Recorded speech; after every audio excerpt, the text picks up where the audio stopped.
6 weeks after the crash, the Velthrani communication array finally came back online. Human engineers had worked alongside Keshin for days, rebuilding the damaged equipment from salvaged parts and Earth-made components.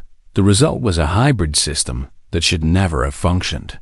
But somehow did Tessic compose the distress message himself. Choosing each word carefully, he explained their situation, their location, and their condition. He described the world they had crashed on and the creatures who lived there, and he asked for rescue. Though part of him no longer wanted to leave, the response came within 3 days, transmitted across distances that made light itself seem slow. A rescue vessel was en route, crewed by members of the Velthrani collective, who had been searching for the lost diplomatic ship since it vanished. They would arrive in 3 months. Those 3 months became the strangest and most wonderful of Tessic's long life. The Velthrani were no longer dying.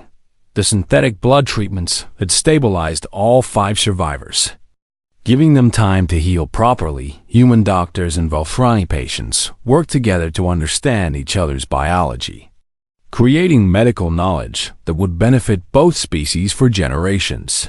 But the learning went far beyond medicine. The Velthrani began to teach, sharing what knowledge they could safely offer. They explained the basics of hyperspace navigation, the principles behind their atmospheric systems, the history of the collective and its place among the stars. In return, they learned about Earth.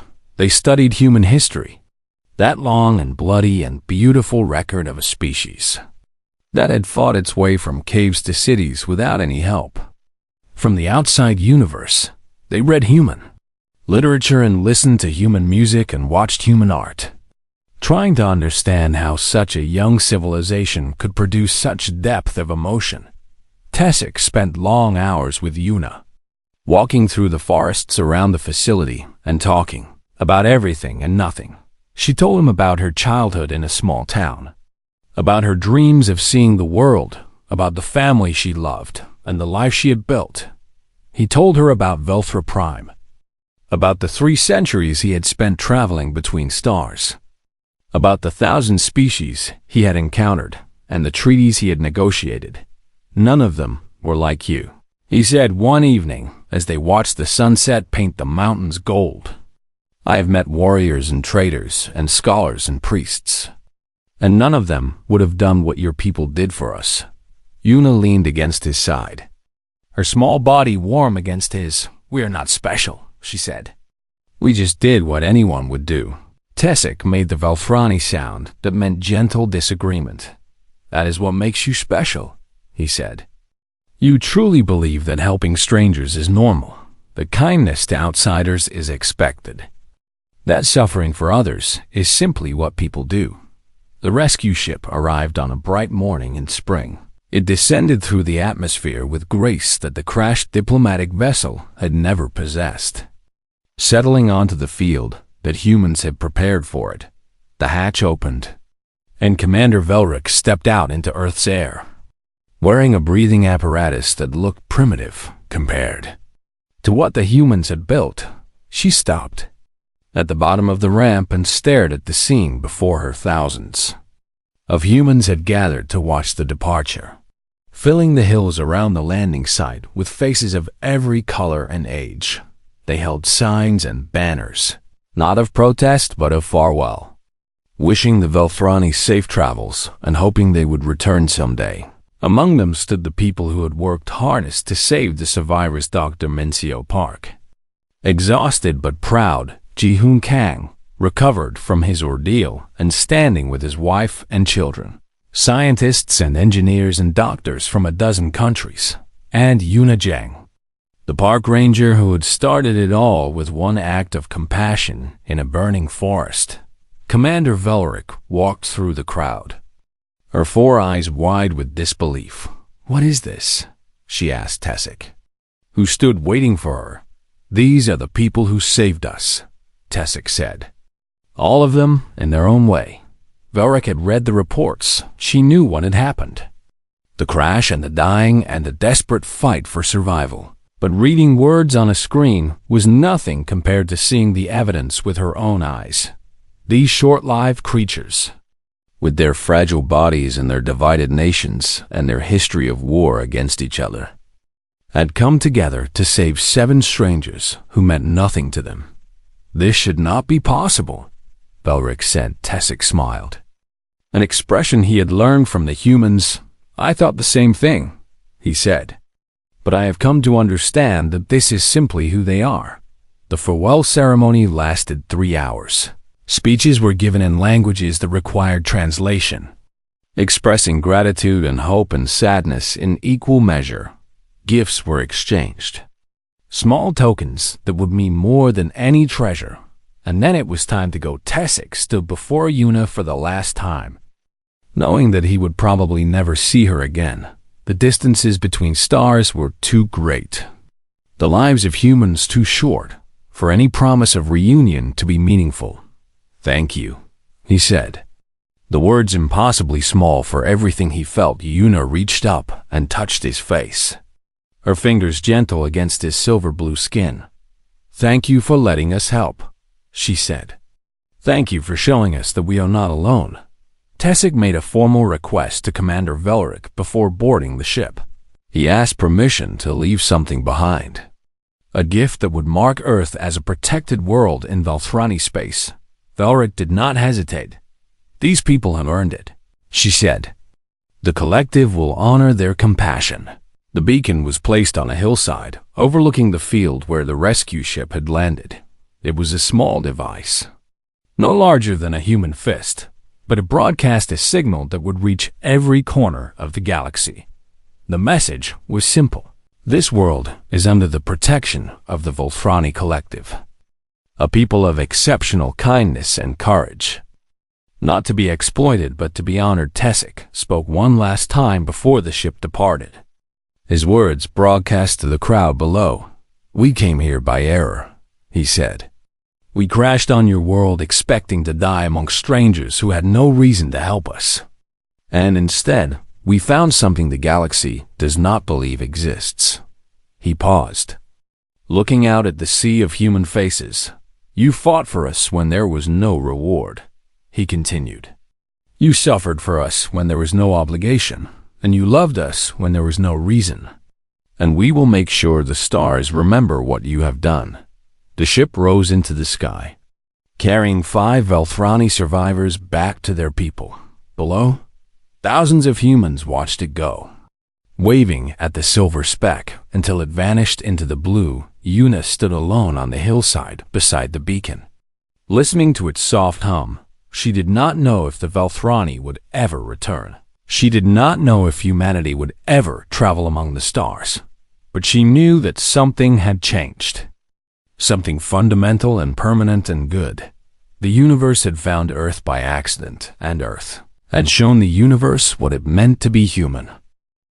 Ji-Hoon Kang was a construction worker from Bizin who had never done anything particularly heroic in his 34 years of life.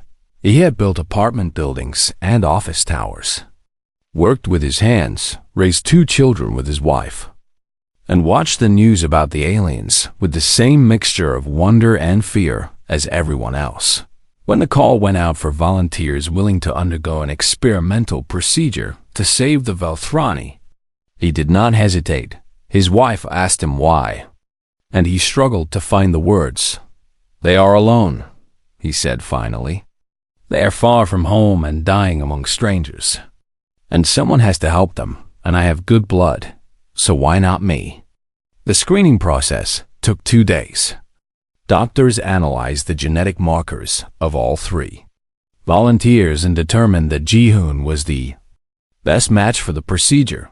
His bone marrow had characteristics that made it most likely to accept the Velthrani modifications. He would be the one to try. You understand the risks, Dr. Park said as she prepared him for the operation. Ji-Hoon nodded. The modifications could cause organ failure, rejection syndrome, systemic shock, or death. And even if everything goes perfectly, the synthetic blood might not work at all. I understand. Ji-hoon said. Dr. Park looked at him for a long moment, then touched his shoulder gently.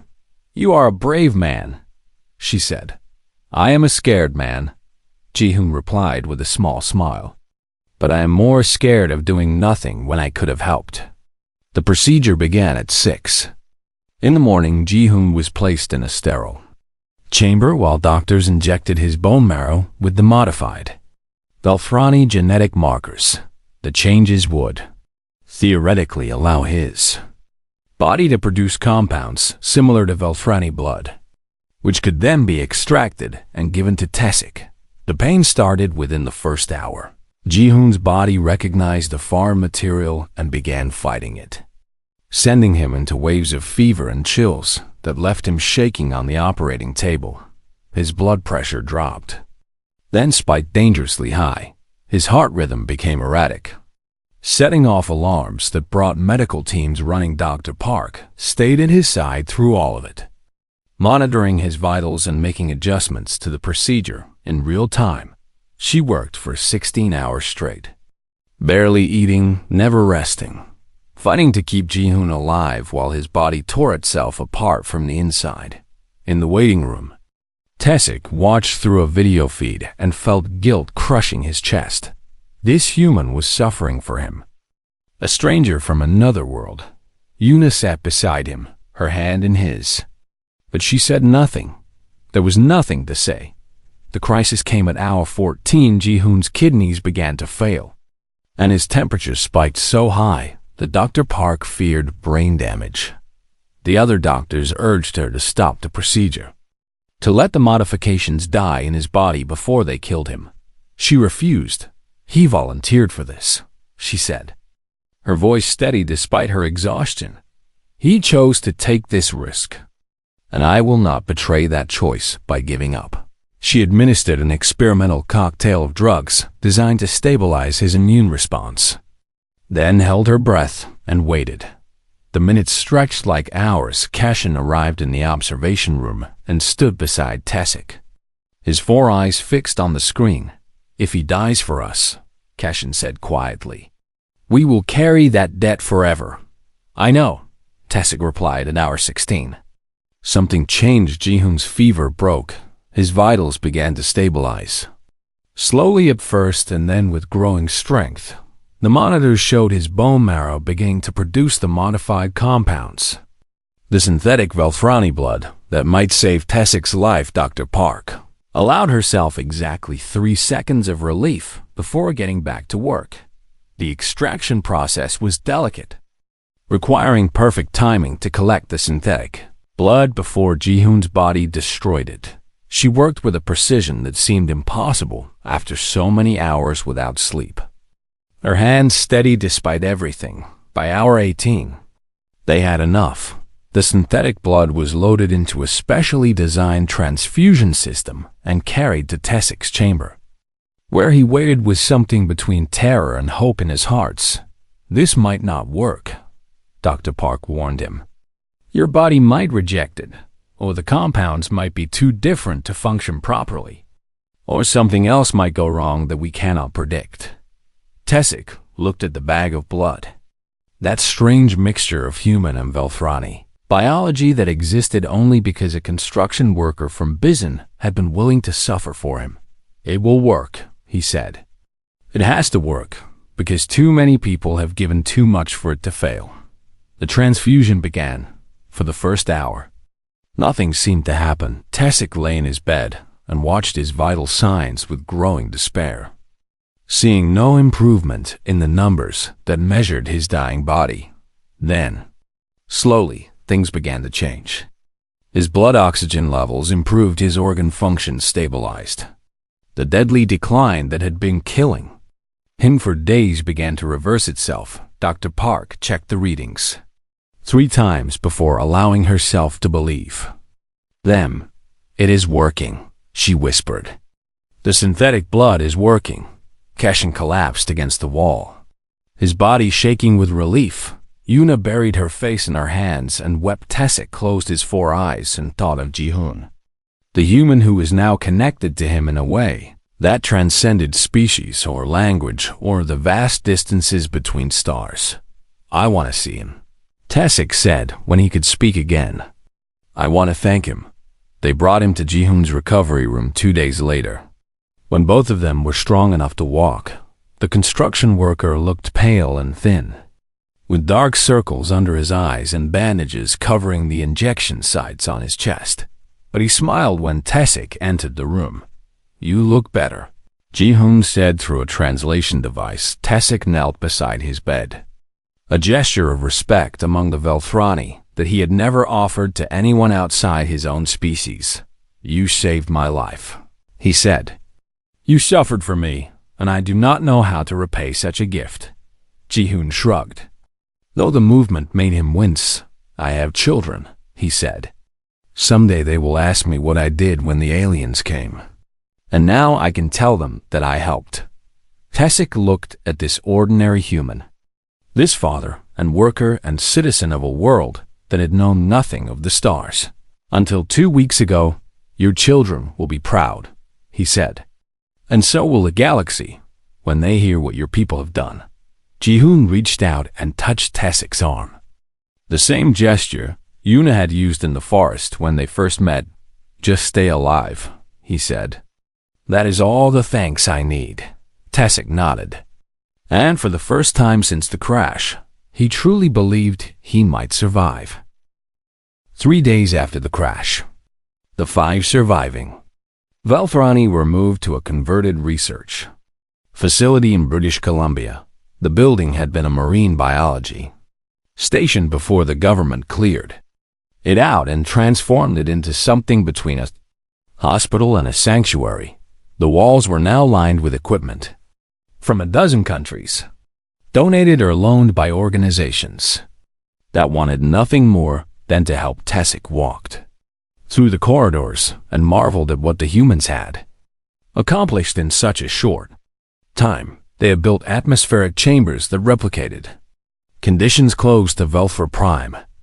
They had synthesized nutritional compounds based on Keshin's guidance. They had created medical monitoring systems that could track Velthrani vital signs in real time. His people were still weak, still dying slowly, but the decline had been slowed. They had bought themselves time, though nobody knew how much. The political situation outside the facility was far more complicated. Governments around the world argued over who had jurisdiction over the aliens. Some military officials pushed for aggressive interrogation, wanting to extract technological secrets, while the opportunity existed. Intelligence agencies demanded access, certain that the Velthrani must be hiding something valuable. But every demand was met with resistance from unexpected quarters. Scientists refused to participate in anything that might harm their patients. Medical staff threatened to resign if the military was allowed inside. Ordinary citizens organized protests surrounding the facility with crowds of people holding signs that read, "Let them heal," and "First contact, not first attack." The aliens had become a symbol of something humanity had been waiting for without knowing it. I do not understand your people, Tessic said to Yuna one evening as they sat in his atmospheric chamber, watching the sunset through the reinforced windows. Yuna had stayed with the Velthrani throughout the transfer, taking leave from her job to serve as their advocate and friend. She had become the face of human compassion for the aliens, appearing on news broadcasts to explain why this mattered. What do you not understand? She asked. Tessic gestured at the world beyond the window. You are divided, he said. Your governments compete. Your nations distrust each other. Your history is filled with war and suffering and cruelty. And yet when we crashed here dying, you came together as one people to save us. Yuna thought about the question, pulling her knees up to her chest. Maybe that is exactly why we came together, she said finally, because we know what it is like to suffer. And we do not want anyone else to go through what we have gone through. That makes no sense, Tessic said. But his voice was gentle. I know. Yuna admitted with a small smile. Humans do not always make sense, even to ourselves. Keshin approached them with a datapad in his hand. His expression troubled. The young medic had worked tirelessly since the crash, ignoring his own injuries to help Dr. Park understand Volthrani biology. He had pushed himself to the edge of collapse, and it showed in the trembling of his limbs and the dullness of his eyes. "We have a problem," he said. "Tessik's blood chemistry is destabilizing, and the synthetic compounds are not working anymore. And his body is beginning to reject everything we give him." Tessik felt his heart sink. He had suspected this was coming. His body had been fighting too hard for too long, and it was starting to give up. How long? He asked. Keshin's silence was answer enough. Dr. Park arrived an hour later. Having driven through the night from a conference in Seattle, she looked exhausted, but her eyes were sharp as she reviewed Tessik's readings. "He needs a transfusion," she said. "Real Volthrani blood, not the synthetic substitute we have been making. The only compatible donors are the other survivors," Keshin said. "And they are all too weak to give blood safely. Except for me." Everyone looked at Keshin. The young medic stood straight despite his fatigue, his four eyes meeting Dr. Park's gaze without flinching. "I volunteer," he said simply. "Take what you need from me." "That could kill you," Dr. Park said. "Your body is already compromised, and a full transfusion would push you past what you can survive." Keshin made a gesture that Yuna had learned meant acceptance among the Volthrani. "Tessik is our senior diplomat," he said. "His survival is more important than mine." "No," Tessik said, his voice sharp despite his weakness. "I forbid it."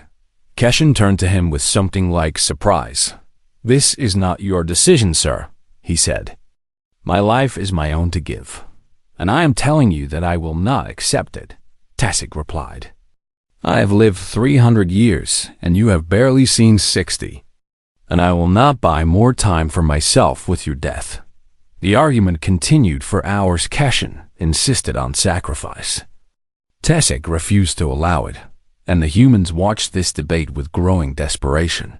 Finally, Dr. Park stood up and slammed her hand against the table. "Enough," she said. "Nobody is dying today, not Tessik and not Keshin, because we are going to find another way." Everyone stared at her. "There is no other way," Keshin said. "We have tried everything." Dr. Park shook her head, her jaw set in a line that Yuna had learned to recognize as pure stubbornness. "Then we will try things we have not tried yet," she said. "I have an idea, and it is crazy, and it might not work. But I am not watching any more of you die when there might be something I can do." She explained her plan. Human bone marrow, heavily modified with Volthrani genetic markers, might be able to produce a synthetic blood substitute that was close enough to the real thing to work. The procedure had never been attempted, had never even been theorized before this crisis. It would require a human donor willing to undergo dangerous experimental treatment, and there was no guarantee it would succeed. "Who would do such a thing?" Tessik asked, his voice barely above a whisper. Dr. Park looked at Yuna, and something passed between them that needed no words. "I will find someone," she said. "Trust me." She made one phone call, and then another, and then a third within an hour. She had 3 volunteers, all of them human, all of them willing to risk their lives for creatures they had never met. Tessik watched through the window of his chamber as the volunteers arrived at the facility. They were ordinary people, with ordinary faces and ordinary bodies, and they were prepared to suffer for strangers from another world. Why? He asked Yuna for what felt like the 100th time. Why would they do this? Yuna took his hand in hers, her small fingers wrapping around his elongated ones. "Because that is who we are," she said. "That is who we want to be, even if we do not always succeed." Tessik felt something he had not felt in a very long time. Hope. The news spread across the planet like wildfire within 6 hours of the crash. Every human on Earth knew that aliens existed and that they were dying in a forest in Canada. The response was chaos. Governments scrambled to take control of the situation. Military forces mobilized. Unsure whether to protect or attack, news networks broadcast constant coverage, filling the air with speculation and fear and wonder. Some voices called for the aliens to be destroyed before they could pose a threat. Others demanded they be captured and studied religious. Leaders declared the end times or the beginning of a new era, depending on their interpretation, but something unexpected happened among the ordinary people of the world. They decided to help. Dr. Mincio Park was performing surgery in Vancouver when her phone rang with a government priority code. She was one of the finest trauma surgeons in Canada, known for her ability to save patients that everyone else had given up on. Now she was being asked to save patients whose biology she did not understand at all. "I need everything you can tell me about them," she said as the helicopter carried her north. "I need to know how they breathe, what their blood is made of, how their organs function." The answer came back through her headset, and it was not encouraging. "We do not know," the voice said. "Nobody knows, and they are dying too fast for us to figure it out." Mincio closed her eyes and took a deep breath. She had built her career on solving impossible problems. This would be the most impossible of all. When she arrived at the crash site, she found a scene of controlled chaos. Medical teams had set up tents around the wreckage, and the surviving aliens were laid out on stretchers, their strange bodies hooked up to machines that beeped warnings. Nobody knew how to interpret. The aliens were beautiful in a terrifying way, with elongated limbs and skin that shimmered between blue and silver in the light. They had 4 eyes each, arranged in a diamond pattern on their faces, and their mouths were small and lipless. They looked nothing like humans. And yet Mincio could see pain in their expressions that needed no translation. "I'm the medic," one of them said through a damaged translator device. "My name is Keshen, and I will help you understand us if I can." Keshen had a broken arm wrapped in makeshift bandages, but he refused treatment for himself while his crewmates were dying. He walked Mincio through the basics of Velthrani biology, explaining concepts that sometimes took minutes to translate properly. Their blood was copper-based, not iron-based like human blood. They needed a specific mixture of gases to breathe, with much higher nitrogen content than Earth's atmosphere. Their organs were arranged differently. Their immune systems functioned on principles that made no sense to human medicine. "We have maybe 40 hours left," Keshen said, his voice flat with despair. "Our bodies are shutting down because we cannot process your air properly."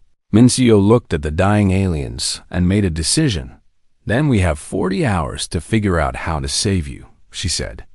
"I am not giving up, and neither are you." She began making calls within hours. She had assembled a network of experts from around the world, all connected through video links and willing to work without sleep. A retired atmospheric scientist from NASA began designing a breathing mixture based on Keshen's descriptions. A chemical engineer from Seoul started synthesizing compounds that might support Velthrani blood chemistry. A biomedical team in Germany analyzed tissue samples, trying to understand what the alien cells needed to survive. The response went far beyond the experts. A teenager in Finland saw a BROADCAST showing the damaged breathing equipment Velthrani had salvaged from their ship. She recognized the valve mechanism and realized she could print replacement parts on her home fabricator within 2 hours. A drone was carrying her components to the crash site. A mining company in Australia saw the list of trace elements the Velthrani needed and discovered they had exactly those materials. In their storage facilities, they loaded a plane and sent it north. Without asking for payment, fishing communities in Japan learned that certain deep-sea organisms contained compounds that might help stabilize Velthrani immune systems. Boats went out immediately, crews working through the night to collect what was needed. Yuna watched all of this happen from her position at Tessik's side. She had refused to leave since the rescue teams arrived. Serving as an unofficial bridge between the humans and the aliens, she held Tessik's hand through the worst of his breathing attacks and learned to read the pain in his 4 eyes. "Why?" Tessik asked her during a quiet moment. "Why is your entire world mobilizing to save 7 strangers who fell from the sky?" Yuna thought about the question for a long time before answering. "I think it is because we have been waiting for you," she said finally. "All our lives, we have looked up at the stars and wondered if we were alone. And now you are here, and you are dying. And we cannot let that happen. We are nothing to you," Tessik said. "We crashed here by mistake, and we have nothing to offer in return for your help." Yuna shook her head. "That does not matter," she said. "You are people, and you need help, and that is enough." The first death came 12 hours after the crash. A female Velthrani named Sorth, who had been badly injured in the impact, stopped breathing. Despite everything the medical teams tried, Mincio stood over the body and felt a grief she had not expected. She had lost patients before, many times, but this felt different. This felt like failing not just a person, but an entire species. "I am sorry," she said to Tessik, who stood silent beside her. "I am so sorry we could not save her." Tessik looked at her with his 4 eyes, and she saw something complicated moving behind them. "You tried," he said. "That is more than we expected, more than we had any right to hope for." The second death came 6 hours later. An engineer named Velik, whose internal organs had been damaged beyond repair. This time, Cashin performed the Velthrani death ritual, a series of words and gestures that the humans watched in respectful silence. Mincio found Yuna crying afterward, and she understood exactly how the young ranger felt. "We have to do better," Mincio said, her voice hard with determination. "We have 5 of them left, and I am not losing another one." She turned to Tessik and grabbed his arm, her grip firm. "I need you to tell me everything," she said.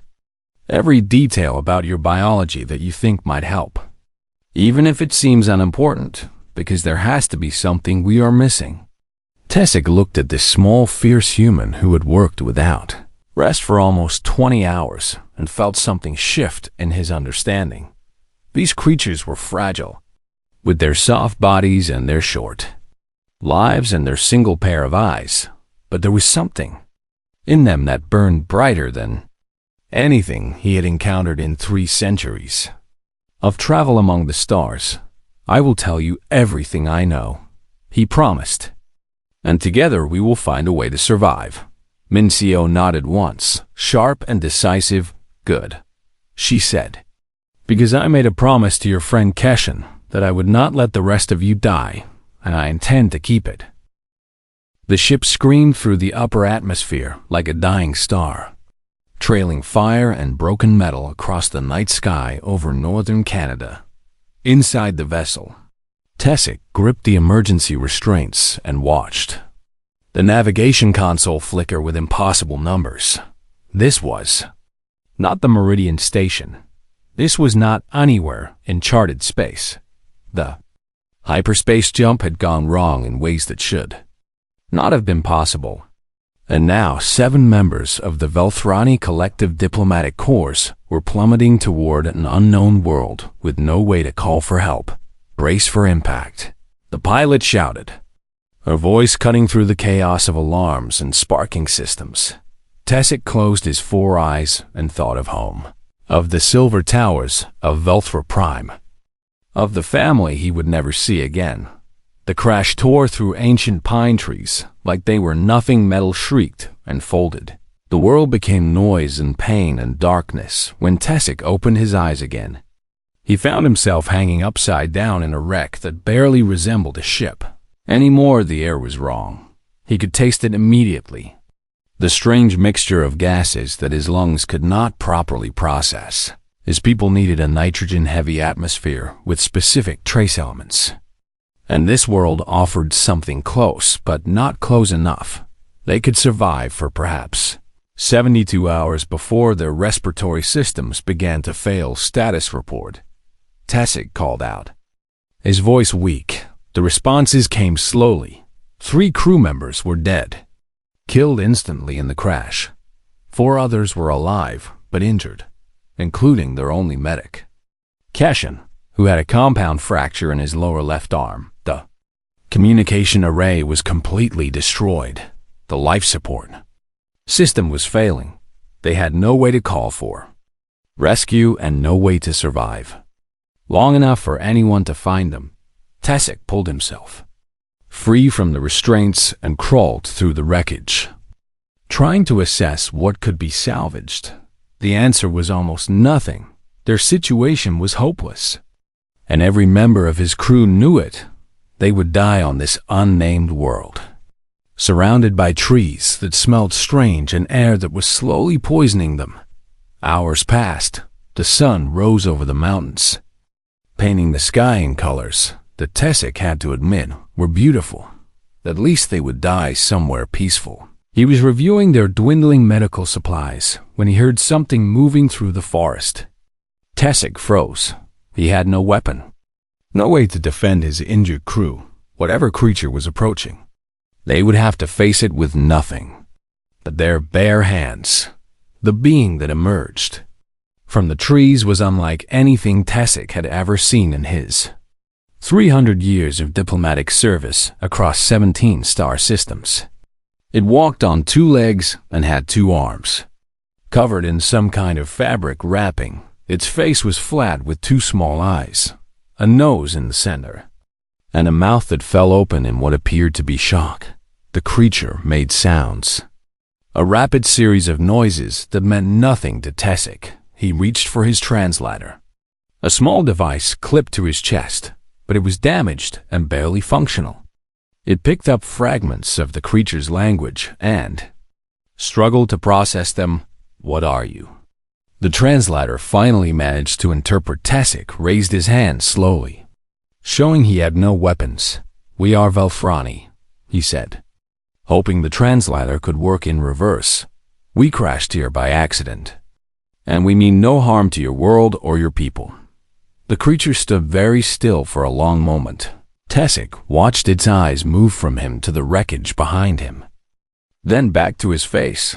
He could see fear there, yes, but also something else: curiosity, concern. The creature spoke again, and this time the translator worked a little better. You are hurt, it said. Do you need help? Tessic felt something crack inside his chest.